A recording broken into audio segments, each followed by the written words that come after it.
It's Michael Jackson in his own words, how he adored Brooke Shields. We exchanged numbers and I was up all night singing, spinning around in my room, so happy, you know. But Madonna, not so much. They wish they were in your place, wish they were in your shoes, and M is one of them, Madonna. Then, the outlaw Randy Quaid. From allegations of burglary to fraud and conspiracy, here are the bizarre details that led to his lockup. Also, Paula Abdul steps out in support of women in Hollywood and gives Ellen some idle advice. Plus, Brad Pitt's modesty abounds. Am I out of my mind? And Bruce Willis gets cozy with us on the red carpet. Hey, how you doing? Oh, hey, how you doing? Hollywood 411 starts right now. You're watching TV Guide, America's TV headquarters. From the city that stands for stardom, this is Hollywood 411. Hi, everybody. Welcome to Hollywood 411. I'm Chris Harrison. And I'm Veronica De La Cruz, and today from Madison, Michelle, our top story, the Michael Jackson interviews. Jackson's former spiritual advisor is releasing a book based on 30 hours of audio-taped conversations.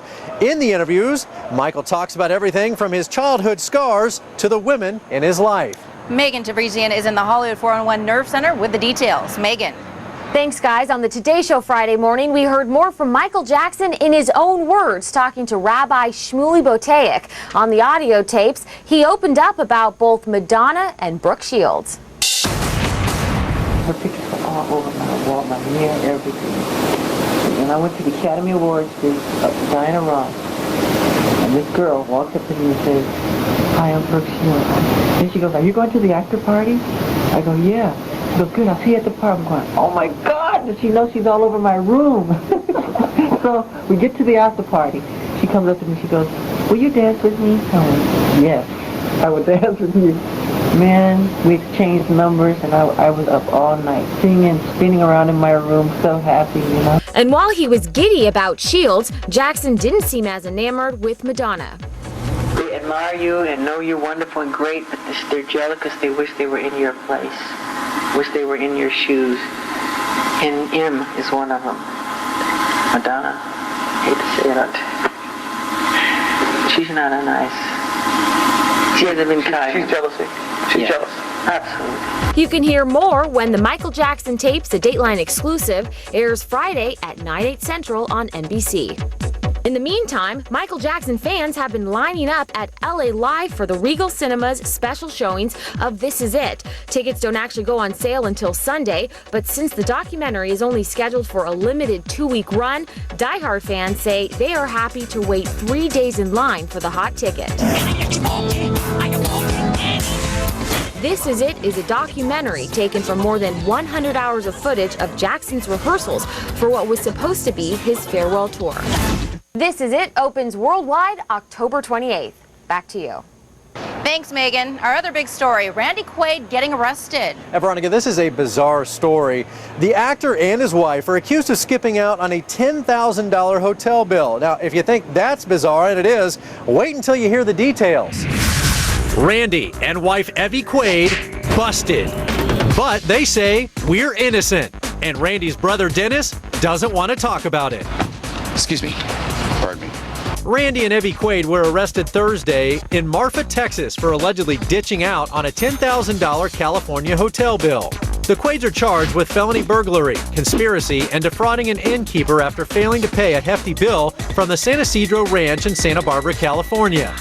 The couple was picked up in Texas Thursday and posted $20,000 bail each after a sheriff drove them to a bank to get the money.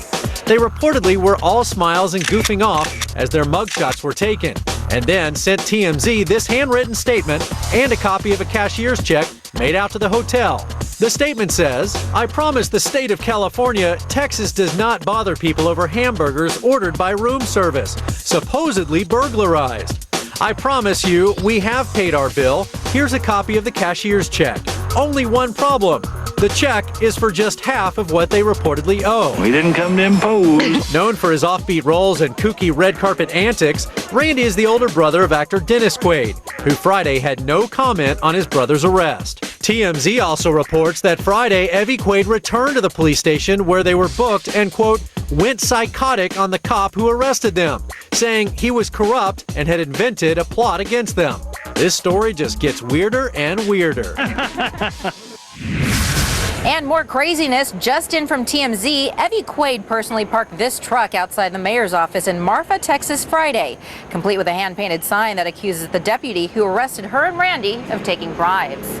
You know, one of the biggest shockers of the year has got to be Paula Abdul leaving American Idol and being replaced by Ellen DeGeneres. Yeah, but at least she seems to be having fun with this whole thing. Remember her Ellen impression at VH1's Divas Live? Well, we caught up with Paula Thursday to talk about her former show. Former American Idol judge Paula Abdul stepped out at Variety's first Power of Women luncheon Thursday in Los Angeles. When we asked her if she would watch her former show, she gave an answer that may surprise some. Of course I will. Of course I will. The evolution of how it all comes together is the most exciting part. Paula also had some words of advice for Ellen. She needs to do what she does best, which is not be bothered by what anyone says and just be her charming self.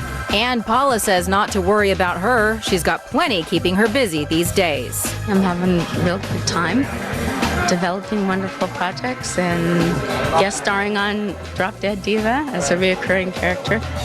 I'm excited for the new season to start and just had a blast doing VH1 Divas. Paula Abdul made those comments at Variety's Power of Women luncheon in Beverly Hills on Thursday. Among the A-list guests, Anne Hathaway, Sigourney Weaver, and Christina Applegate. And our own Adriana Costa was there. Hey guys, here at Variety's first annual Power of Women luncheon, where we're celebrating who else? The ladies. Christina Applegate was among the many Hollywood starlets being honored for their charity work. Applegate's foundation, Right Action for Women, helps women afford the screening tools needed to prevent breast cancer. I said, if I can do something to stop this and change this, then that's why I'm even on this planet. Anne Hathaway said that for her, the event represented women coming together. I feel odd being here as an individual, but I feel wonderful being here as a collective. Another one of the afternoon's honorees, Sigourney Weaver, gave us yet another reason to be excited for James Cameron's Avatar. It's going to be fabulous. I've seen it, and it's unlike any experience you'll ever have in the theater. The afternoon's Master of Ceremonies, Jane Lynch, shared some upcoming Glee secrets. I'll be dancing, and I'm not a great dancer, so cut me some slack. Like full-on jazz hands the whole time? No, this is going to be, actually, I'm doing a Lindy Hop. And I'm going to be flipping Matt Morrison around like he's a little girl. The event wasn't just about the women. Terrence Howard was on hand to honor the memory of the most important woman in his life. My mother, who I lost to cancer a year ago, you know, she's the one that gave me the passion to become an actor, to become a scientist, to become a songwriter. My mother is the most powerful woman in the world.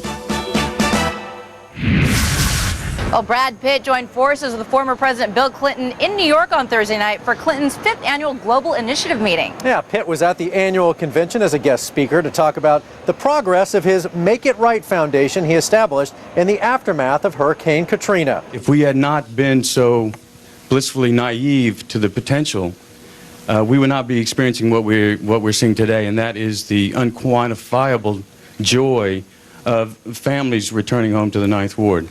Pitt has vowed to construct 150 energy-efficient homes in the Ninth Ward.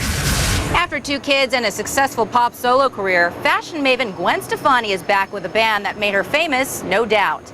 They kicked off their first tour in 4 years in May, and while in Singapore Thursday headlining F1 Rocks, Gwen told us how things have changed. We're not playing quite as many songs, that's the only difference, right? Yeah. I mean, that's the big, also, I probably won't be doing costume changes just because we were playing shorter. I didn't want to like waste time changing clothes, so that's about the only difference. While on tour, the band has been working on a comeback album due out sometime next year. Still ahead on Hollywood 411, Bruce Willis has an oops moment on the red carpet of his latest movie premiere. Plus, I'll sit down with my red carpet co-host and Dancing with the Stars judge, Carrie Ann Inaba, to talk about a cause that's very close to her heart. That's next.